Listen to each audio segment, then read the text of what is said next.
तले, हशर तक सूना पड़ेगा खाक की साया तले।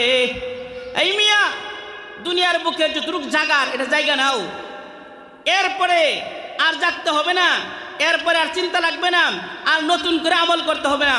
পরকালের জিন্দেগি তো অসীম জিন্দেগি, যদি সুন্দর জিন্দেগি হয়, আরাম আয়েশের জিন্দেগি হয়, তাহলে তার শেষ হবে না। लगाजी लगाने के दुनिया नहीं है, এই ব্রত কি জাহে তামাশা नहीं है। এই দুনিয়াতে দিল লাগানোর জায়গা না, এই দুনিয়াতে দিল লাগায়ও না, পরকালের সাথে দিল লাগাও, কারণ পরকাল তো আমার আসল।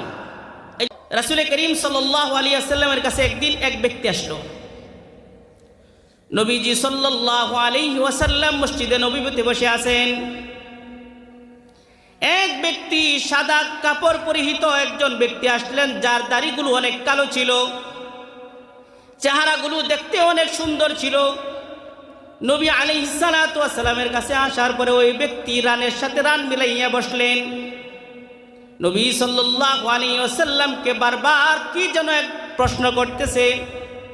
হযরতে ওমর রাদিয়াল্লাহু তাআলা আনহু বলেন, বারবার যখন প্রশ্ন করে আবার ওই প্রশ্নের জবাবও তিনি দিতে চাচ্ছেন, এমন এক অবস্থা।